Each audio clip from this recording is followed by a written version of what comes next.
Establishment ने, हुकूमत ने ख़त्म कर दिया ना।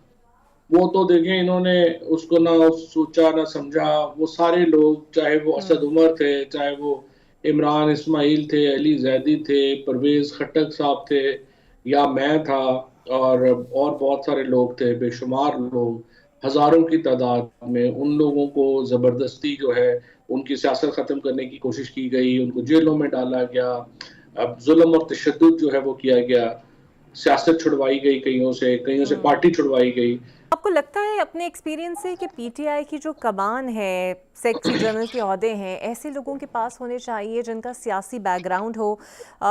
क्योंकि सियासी बैकग्राउंड ना होने की वजह से वो तहरीक और एहतजाज को उस तरह प्लान नहीं कर पाए और ठीक तरीके की स्ट्रैटेजी नहीं बना पाए। लेकिन अब वो तो फिर जो काडर था पीटीआई का, वो तो एस्टेब्लिशमेंट ने, हुकूमत ने ख़त्म कर दिया ना।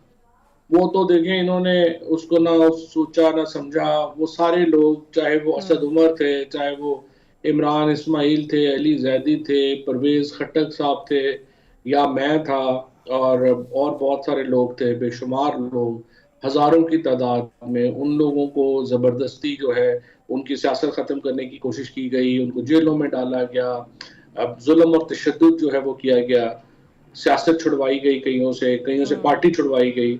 ये तो फिर वो सारा किया, तो उस वैक्यूम में फिर जो लोग अवेलेबल हैं, जाहिर है कि उन्हीं के ऊपर रिलाई किया है, तो जाहिर है वो इनएक्सपीरियंस्ड है, उनका पॉलिटिक्स से ताल्लुक नहीं है, और वो तो as a fill in the blanks उनको जो है वो किया गया है।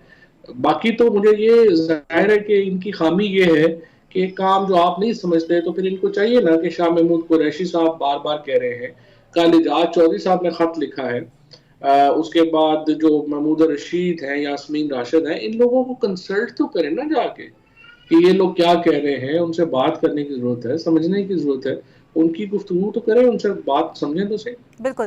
सर, रियासत पीटीआई पर पाबंदी और गवर्नर राज का सोच रही है, और अगर इसे शायद अपने इत्तेहादियों से मुखालफत का भी सामना करना पड़े, क्योंकि बिलावल ने भी बड़ा क्लियर दिया है, मौलाना साहब वैसे ही एग्री नहीं है, लेकिन अगर फिर भी हुकूमत ये कर जाती है तो आपको लगता है एक सूबे का इंतज़ाम संभाल पाएगी जहां पर पॉपुलैरिटी ना होने के बराबर है? देखिए, ये तो पहली बात ये है कि ये तो शगुफा है, इसके अंदर कोई ऐसी हकीकत नहीं है। दूसरी बात ये है कि पीटीआई क्या एग्जिस्ट करती है अभी इनके कागजों में।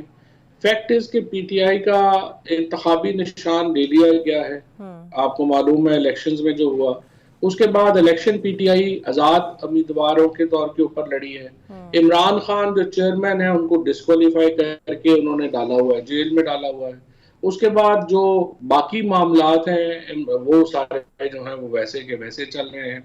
सो लिहाजा ये तो अब इमरान खान और कारकुन हैं जो पीटीआई हैं। हम्म। सो ये लोग जो बाकी हैं, ये हो ना हो, उससे क्या फर्क पड़ता है। सो पीटीआई के ऊपर पाबंदी पहले ही है। जब तक आप उनका इंतखाबी निशान बहाल नहीं करते, चेयरमैन इमरान खान को बहाल नहीं करते, और जो मेंबरान असम्बली हैं उनको आप नहीं बहाल करते, तो कब कैसे होगा। सुप्रीम कोर्ट ने फैसला दिया हुआ है, यहाँ पे इम्प्लीमेंट ही कोई नहीं कर रहा। हम्म। हम्म। अदालतों के फैसलों की हैसियत आप देख लें। आज इमरान खान से मुलाकात के लिए 2 दफा एंटी टेररिज्म जज ने ऑर्डर किया, पुलिस ने कहा हम नहीं मिलवा सकते, चाहे इसको रद्दी की टोकरी में फेंक दें। सुप्रीम कोर्ट का हुक्म, इलेक्शन कमीशन ने रद्दी की टोकरी में फेंक दिया। सो कोई इदारा तो बचा ही नहीं है। बिल्कुल ठीक। और आपको लगता है दोबारा से पीटीआई इस्लामाबाद जाने के लिए पर तोल रही है? आज पार्लिमानी पार्टी के इजलास में ये फैसला भी हुआ केपी के अंदर।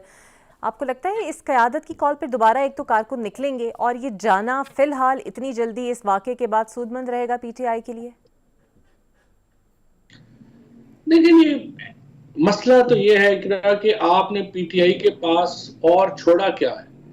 कोई आपने रिकोर्स छोड़ा ही नहीं है।